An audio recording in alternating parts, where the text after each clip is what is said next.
معذور صحابی عمر بن جموح رضی اللہ تعالیٰ عنہ دوبارہ تیاری کرتا ہے کہ بدر میں نہ جا سکا، احد کے میدان میں جاؤں گا، شہادت کے جام کو پیوں گا، دشمن کا مقابلہ کروں گا، بالکل تیار ہے۔ بیٹے ساتھ ہیں، کہنے لگے ابا جان آپ معذور ہیں، آپ کے پاؤں میں زخم ہے، آپ کی چال میں لنگڑا پن ہے، آپ صحیح طرح چل نہیں سکتے۔ امام الانبیاء جناب محمد الرسول اللہ صلی اللہ علیہ وسلم نے معذوروں کو اجازت دی ہوئی ہے، اللہ کی طرف سے اجازت نامے، اللہ کی طرف سے رعایت کے سرٹیفکیٹ معذوروں کے لیے موجود ہیں۔ لا یستوی القاعدون،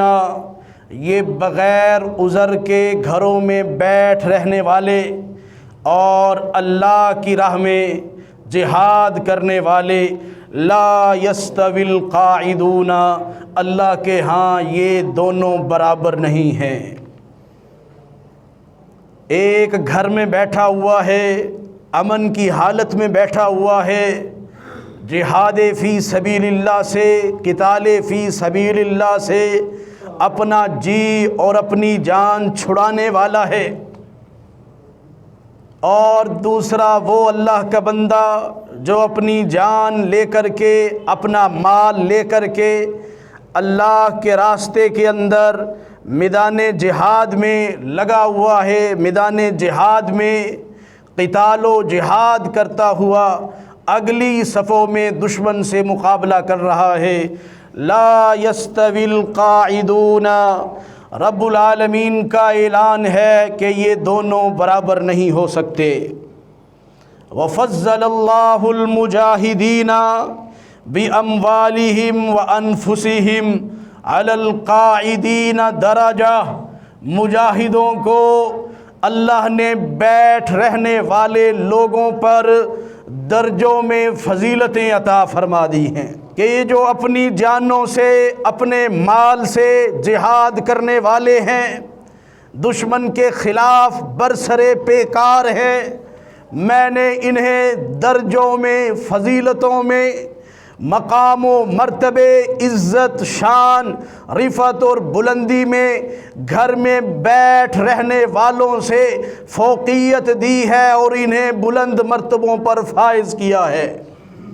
وَكُلًّا وَعَدَ اللَّهُ الْحُسْنَى وَفَضَّلَ اللَّهُ الْمُجَاهِدِينَ عَلَى الْقَاعِدِينَ، اللہ نے مجاہدوں کو بیٹھ رہنے والوں پر اجراً عظیما، بڑے اجر کے اعتبار سے فضیلت عطا فرما دی ہے۔ درجات منہ، ان جہاد کرنے والوں کے لیے درجات ہیں، ان کے لیے بلندیاں ہیں۔ ومغفرۃ، رب العالمین کی طرف سے معافی کے انعام و اکرام عطا فرمائے گئے۔ ورحمہ، اللہ کی رحمت، اللہ کی رحمت ان مجاہدوں کے لیے اللہ کا قرآن گواہی دے رہا ہے۔ وَكَانَ اللَّهُ غَفُورًا رَحِيمًا، وہ لوگ جو بغیر عذر کے گھروں میں بیٹھ رہتے ہیں اور جہاد فی سبیل اللہ، قتال فی سبیل اللہ نہ کرنے کا ارادہ کرتے ہیں اور نہ ہی جذبہ جہاد کو اپنے دلوں میں پیدا کرتے ہیں، اور جہاد کے نام سے، قتال کے نام سے ان کے سینوں میں گٹھن پیدا ہو جاتی ہے اور گھروں میں بیٹھ رہنے کو اور اللہ کے گھر کعبۃ اللہ میں عبادت کرنے کو ترجیح دیتے ہیں۔ رب کا اعلان ہے لا یستوون عند اللہ، اے لوگو یہ دونوں میرے ہاں کبھی برابر نہیں ہیں۔ نبی علیہ السلام کے زمانہ پاک میں صحابہ عذر کے باوجود بھی نبی علیہ السلام کی خدمت میں آتے کہ اللہ کے پیغمبر ہمیں جہاد کے لیے قبول فرمائیے۔ وہ انصار مدینہ کا سردار عمر بن جموح پاؤں پر چوٹ لگی ہے اور پاؤں زخمی ہو چکا ہے، پاؤں میں لنگڑا پن آ چکا ہے، لنگڑا لنگڑا کر چلنے والا نبی کا پروانہ ہاتھ کا اعلان کیا، بدر کا مارکا سجنے جا رہا تھا، عمر بن جموح علیہ السلام کے ساتھ میدان جہاد میں نکلنے کے لیے تیار ہے۔ بیٹوں نے کہا ابا جان آپ کا پاؤں خراب ہے، آپ انفٹ ہیں، آپ کے پاؤں میں چوٹ لگی ہوئی ہے، آپ کے پاؤں میں زخم ہے، آپ تو صحیح طرح چل نہیں سکتے، آپ کی چال میں تو لنگڑا پن ہے، آپ تو معذور ہو چکے ہیں۔ رب نے قرآن میں اعلان فرمایا ہے جہاد معذوروں کے لیے نہیں ہے، جہاد جن کے پاس شرعی عذر ہو انہیں اجازت ہے۔ بیٹوں نے اپنے باپ عمر بن جموح کو سمجھایا، عمر بن جموح جانے کا ارادہ رکھتے ہیں، بالکل تیار ہیں، بیٹوں کے سمجھانے پر اپنے گھر میں بیٹھ جاتے ہیں۔ امام الانبیاء امیر المجاہدین جناب محمد الرسول اللہ صلی اللہ علیہ وسلم اپنے 313 مجاہدوں کو میدان میں اتار کے، اپنے مجاہدوں کو میدان میں کھڑا کر کے اللہ سے مدد مانگتے ہیں۔ یہاں یہ نقطہ بھی زیر غور رہے، 1000 فرشتے گھر بیٹھے اہل مدینہ پر نہیں اترے، امام الانبیاء اپنی ساری جمع پوجی 313 مجاہدوں کو، نہتے مجاہدوں کو ہاتھوں میں چھڑیاں پکڑا کر کے میدان بدر میں کھڑا کیا۔ اللہ نے جذبے کو دیکھا، اللہ نے صحابہ کی ہمت کو دیکھا، تو ان 313 کے لیے 1000 کا لشکر جرار، فرشتوں کا لشکر اللہ نے آسمانوں سے نازل فرما دیا۔ پہلے میدان میں اترنا پڑتا ہے، پہلے میدان میں ڈٹنا پڑتا ہے، مددیں ایسے نازل نہیں ہوتی گھر بیٹھنے سے۔ گھر بیٹھے ہوئے ہیں، میدان میں نکلتے نہیں ہیں، اللہ سے مدد کی دعائیں ہیں، اللہ سے مدد کی امیدیں ہیں۔ اور میرے بھائی امام الانبیاء اپنا سارا لشکر لے کر کے میدان بدر میں اترے ہوئے ہیں اور اللہ کو کہہ رہے ہیں یا رب العالمین، یہ جمع پونجی ہے، یہ میرے سارے صحابہ ہیں، ان میں چھوٹے بھی ہیں، ان میں بوڑھے بھی ہیں، ان میں جوان بھی ہیں، سب کو لے کر کے آج دشمن کا مقابلہ کرنے کے لیے میدان میں آیا ہوا ہوں۔ پھر ہی اللہ نے مدد کو نازل فرمایا۔ عمر بن جموح اپنے گھر میں ہے، امام الانبیاء امیر المجاہدین جناب محمد الرسول اللہ صلی اللہ علیہ وسلم اپنے مجاہدوں کے ساتھ میدان بدر کا مارکا مار کے مدینہ میں واپس پلٹ آتے ہیں۔ 1 سال گزرتا ہے، امام الانبیاء میدان احد کی تیاری کر رہے ہیں، مجاہد تیار ہو رہے ہیں، مدینہ کا ہر صحابی، نبی کا ہر پروانہ شہادت کی تمنا کو اپنے دل میں بسائے، وہ نماز پڑھنے والے، وہ رکوع کرنے والے، وہ سجدہ کرنے والے، وہ عمرہ و حج کرنے والے، وہ زکاتیں دینے والے، وہ دعائیں کرنے والے آج میدان عمل میں عملی طور پر نکلنے کے لیے تیار ہیں۔ وہ معذور صحابی عمر بن جموح رضی اللہ تعالیٰ عنہ دوبارہ تیاری کرتا ہے کہ بدر میں نہ جا سکا، احد کے میدان میں جاؤں گا، شہادت کے جام کو پیوں گا، دشمن کا مقابلہ کروں گا، بالکل تیار ہے۔ بیٹے ساتھ ہیں، کہنے لگے ابا جان آپ معذور ہیں، آپ کے پاؤں میں زخم ہے، آپ کی چال میں لنگڑا پن ہے، آپ آپ صحیح طرح چل نہیں سکتے۔ امام الانبیاء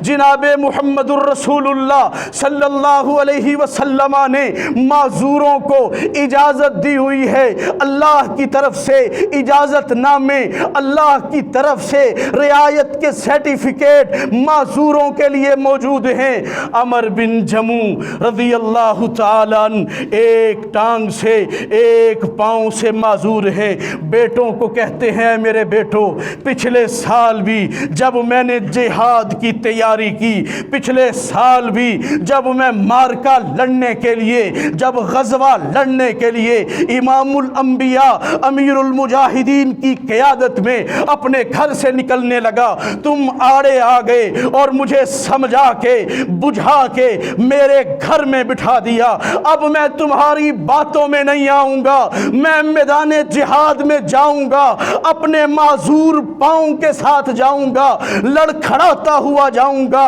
گھسٹتا ہوا جاؤں گا، اپنے لنگڑے پن کے باوجود جاؤں گا۔ صحابہ کرام رضوان اللہ علیہم اجمعین کے مجمع عام میں عمر بن جموع کے بیٹے آتے ہیں اور آ کر کے کہتے ہیں یا رسول اللہ صلی اللہ علیہ وسلم، اللہ کے پیغمبر، ہمارے بابا کے پاؤں میں زخم ہے، ان کی چال میں لنگڑا پن ہے، میدان بدر سے پہلے ان کے پاؤں میں چوٹ لگی ہے، صحیح طرح سے چل نہیں سکتے، اور میدان میں جانے کے لیے، مارکا لڑنے کے لیے، غزوہ لڑنے کے لیے بالکل ایک نوجوان مجاہد کی طرح تیار بیٹھے ہیں۔ نبی علیہ السلام نے اب عمر بن جموع کو بلایا، امام الانبیاء نے فرمایا اے میرے پروانے، اے میرے صحابی، آپ کے پاؤں میں زخم ہے، آپ معذور ہو چکے ہیں، آپ کے پاس شرعی عذر ہے، اور شریعت محمدیہ میں شرعی عذر رکھنے والوں کے لیے جہاد میں ان کے لیے تخفیف کا حکم ہے، ان کے لیے نرمی کا حکم ہے، گھر میں ٹھہرے رہو، گھر میں قیام کرو۔ حضرت عمر بن جموع تیری عظمت پر قربان جاؤں، نبی علیہ السلام سے مخاطب ہیں، کہتے ہیں یا رسول اللہ، آپ مجھے گھر بیٹھنے کا مشورہ دے رہے ہیں، لیکن میری خواہش یہ ہے، عمر بن جموع انصار مدینہ کے سردار کی تمنا یہ ہے، خواہش یہ ہے، میرا دل کرتا ہے کہ میں لڑاتا ہوا، گھسٹتا ہوا اللہ کی جنتوں کا مہمان بن جاؤں۔ میں تو لنگڑا لنگڑا کے، گھسٹ گھسٹ کے اللہ کے جنتوں کا مہمان بننا چاہتا ہوں۔ بیٹے سمجھا رہے ہیں ابا جان گھر ٹھہریے۔ نبی علیہ السلام نے، امام المجاہدین نے، اپنے مجاہد صحابی بوڑھا ہو چکا ہے، زخمی ہو چکا ہے، چال میں لنگڑا پن ہے، پاؤں زخمی ہے، جذبہ جہاد جوان ہے، شہادت کے جام کو پینے کے لیے تڑپ میں مبتلا ہے۔ اللہ کے پیغمبر فرماتے ہیں اے عمر بن جموع کے بیٹو، اپنے باپ کو چھوڑ دیجئے، ہو سکتا ہے اللہ نے اس کی شہادت کی دعا کو قبول فرما لیا ہو۔ غیر اولی الضرر، شرعی عذر والے، آنکھوں سے نبینا، حضرت عبداللہ ابن ام مکتوم بھی جہاد کے لیے تشریف لے آئے، بتایا گیا شرعی عذر ہے، آپ کے لیے معافی ہے۔ حضرت عمر بن جموع اپنے اسی زخمی پاؤں کے ساتھ، اپنے بیٹوں کے ساتھ نبی علیہ السلام کے شانہ بے شانہ، کندھے کے ساتھ کندھا ملا کے میدان احد میں جب ہر طرف سے تیر و تلوار کی بارش ہوتی ہے، دشمن بڑی چال کے ساتھ، بڑی حکمت کے ساتھ حملہ کرتا ہے، حضرت عمر بن جموع رضی اللہ تعالیٰ عنہ سب سے آگے بڑھ کے اپنے بیٹے کے ساتھ دشمن کا مقابلہ کرتے ہوئے میدان احد میں جام شہادت پی جاتے ہیں۔ امام الانبیاء میدان جنگ کے بعد پورے میدان کا وزٹ کرتے ہیں، اپنے مجاہدوں کو دیکھتے ہیں، کافروں کی اتری ہوئی گردنوں کو دیکھتے ہیں۔ آپ نے دیکھا عمر بن جموح ایک پاؤں سے معذور ہے، زمین پر لیٹا ہوا ہے۔ اللہ اکبر کبیرہ۔ اللہ کے پیغمبر اس صحابی کو دیکھتے ہیں، زبان نبوت سے جملے نکلتے ہیں، آپ فرماتے ہیں اللہ ایسے بندے ہیں کہ وہ اللہ پر اگر قسم اٹھائیں اللہ ان کی قسموں کو قبول کرتا ہے۔ امام الانبیاء نے نبوت والی زبان سے اعلان فرمایا، میں اپنی آنکھوں سے دیکھ رہا ہوں میرا یہ مجاہد صحابی عمر بن جموح رضی اللہ تعالیٰ عنہ اپنے لنگڑے پاؤں کے ساتھ لنگڑاتا ہوا گھسٹتا ہوا اللہ کی جنت کے دروازے تک پہنچ چکا ہے۔ اللہ اکبر کبیرہ، اللہ اکبر۔ بیوی کو پتہ چلا کہ عمر بن جموح شہادت کا جام پی گئے ہیں، اور ایک جوان سالہ بیٹا باپ کے ساتھ میدان احد میں کام آتا ہے، باپ کے ساتھ جام شہادت پیتا ہے۔ بیوی میدان میں آتی ہے اور اپنے خامد کی کٹی پھٹی لاش، زخمی لاش کو، ان کی لاش مبارک کو اٹھا کے اپنی سواری پر، اپنے اونٹ پر لاد لیتی ہے، باندھ دیتی ہے تاکہ ان کی لاش مبارک کو مدینہ لے جا کر کے دفنایا جائے۔ عمر بن جموح کی بیوی نے عمر بن جموح کی لاش مبارک کو اپنے اونٹ پر باندھا ہوا ہے، اور اونٹ کی مہار کو مدینہ المنورہ کی طرف پھیرا گیا۔ اونٹ چلنے سے انکاری ہے، اونٹ چلنے پر آمادہ نہیں ہے، ایڑیاں لگائی جاتی ہیں، اونٹ کو مارا جاتا ہے، اسے سمجھایا جاتا ہے، چلانے کی ہر ممکن کوشش کی جاتی ہے، لیکن اونٹ میدان جنگ کی طرف بھاگتا ہے، مدینہ کی طرف جانے کو تیار نہیں ہے۔ سارا معاملہ امام الانبیاء امیر المجاہدین کی خدمت میں پیش کیا جاتا ہے۔ اللہ کے پیغمبر عمر بن جموح تو شہید ہو چکے ہیں، ان کی بیوی کی خواہش یہ ہے کہ وہ اپنے شوہر کی لاش کو مدینہ طیبہ، مدینہ المنورہ، جنت البقیع میں دفن کرنا چاہتی ہے، لیکن ان کی لاش مبارک کو سواری پر باندھ دیا گیا ہے، اونٹ پر باندھ دیا گیا ہے۔ اونٹ مدینے کی طرف جانے کو، چلنے کو، دوڑنے کو تیار ہی نہیں ہے۔ اللہ کے پیغمبر بتلائیے ماجرا کیا ہے؟ نبی علیہ السلام نے پوچھا کہ اس کی بیوی سے پوچھ کے آئیے عمر بن جموح جب اپنے زخمی پاؤں کے ساتھ لنگڑاتا ہوا اپنے گھر سے میدان جہاد میں جانے کے لیے نکل رہا تھا، کیا اس کی زبان پر کوئی جملے تھے؟ صحابہ نے پوچھا، عمر ابن جموح کی بیوی سے سوال کیا گیا، آپ کا خامد، آپ کا شوہر میدان احد، غزوہ احد میں شرکت کرنے سے پہلے جب میدان کی طرف نکل کے تم سب کو الوداع کر کے جا رہا تھا، اس کی زبان پر کوئی جملے تھے کہ نہیں؟ بیوی کہنے لگی، میرا خامد عمر بن جموح امام الانبیاء کی معیت میں جہاد کے لیے بڑا بے تاب اور تڑپتا ہوا زبان سے یہ جملے نکال رہا تھا، اللہم لا تردنی الی اہلی، اے اللہ اپنے بندے عمر بن جموح کو اس گھر کی طرف واپس نہ لٹانا، مجھے واپس مت لٹائیے گا۔ اللہ جذبہ جہاد لے کے، جذبہ شہادت لے کے امام الانبیاء کی اقتداء میں، آپ کی سپہ سالاری میں اللہ شہادت کے جام کو پینا چاہتا ہوں، مجھے واپس غازی بنا کے میرے گھر مدینہ طیبہ میں واپس مت لٹائیے گا، میں جنت میں رہنا چاہتا ہوں، میں شہید بننا چاہتا ہوں۔ نبی علیہ السلام کو یہ دعا بتلائی گئی۔ اللہ کے پیغمبر عمر بن جموح نے گھر سے نکلتے ہوئے کہا اللہم لا تردنی، اللہم لا تردنی الی اہلی، اے اللہ مجھے میرے اہل کی طرف، مجھے میرے گھر کی طرف واپس مت لٹائیے گا۔ نبی علیہ السلام اعلان فرماتے ہیں او میرے صحابہ سنو، رب العالمین نے عمر بن جموح کی اس دعا کو، اس تمنا کو، اس خواہش کو، اس آرزو کو شرف قبولیت بخشا ہے۔ نہ وہ زندہ مدینہ کی طرف آ سکتا ہے، نہ اس کی لاش مبارک مدینہ کی طرف آئے گی، وہ میدان احد کے شہداء کے ساتھ ہی دفن ہوگا۔ اللہ اکبر کبیرہ۔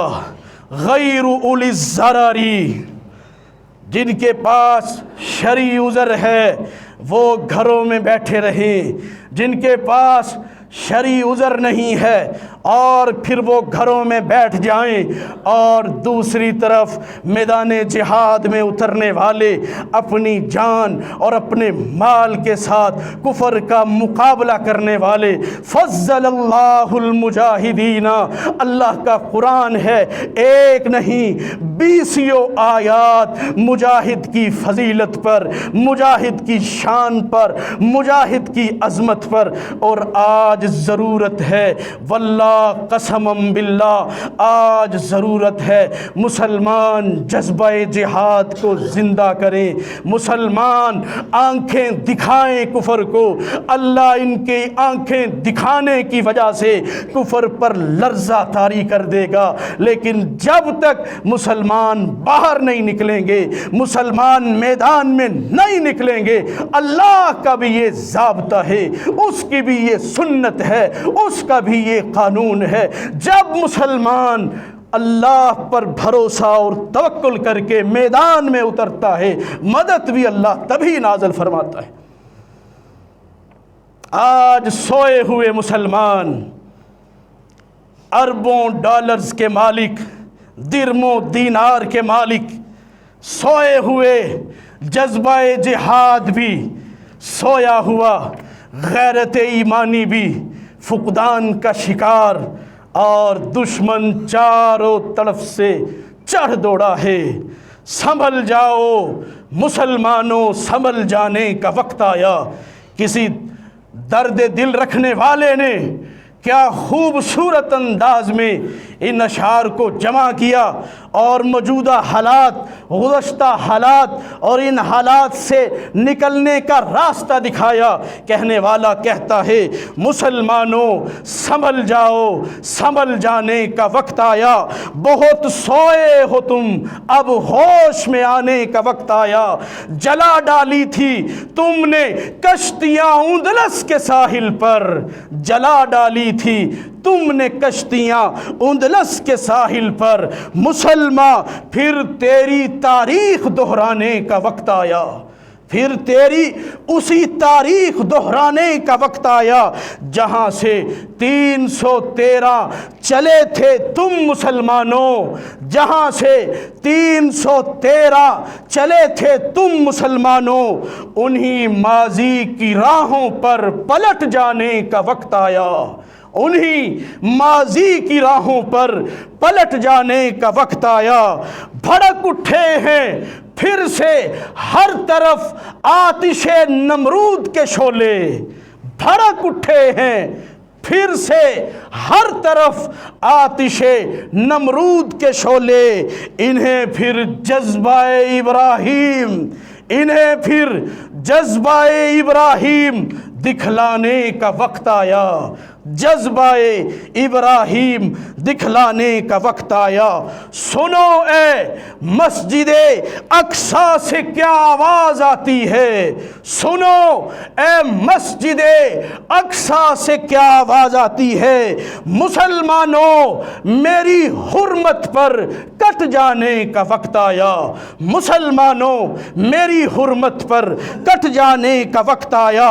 اٹھو اٹھو صلاح الدین الدین ایوبی کے فرزندوں، اٹھو اٹھو صلاح الدین ایوبی کے فرزندوں، کہ اس غازی کے افسانے کو دہرانے کا وقت آیا، کہ اس غازی کے افسانے کو دہرانے کا وقت آیا۔ تپش سورج سے لو، تپش سورج سے لو، آسمان سے بجلیاں چھینو، تپش سورج سے لو، آسمان سے بجلیاں چھینو، عدو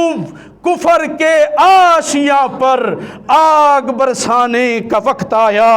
اٹھو جوانان وطن، کفن بردوش ہو جاؤ، اٹھو جوانان وطن، کفن بردوش ہو جاؤ، جہاد فی سبیل اللہ پر جانے کا وقت آیا۔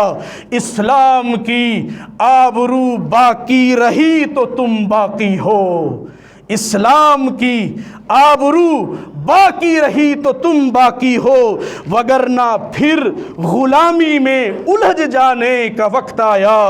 اٹھو مایوسیوں کی زندگی سے موت بہتر ہے، اٹھو مایوسیوں کی زندگی سے موت بہتر ہے، ابھی مر کر حیات جاودہ پانے کا وقت آیا۔ وما علینا الا البلاغ۔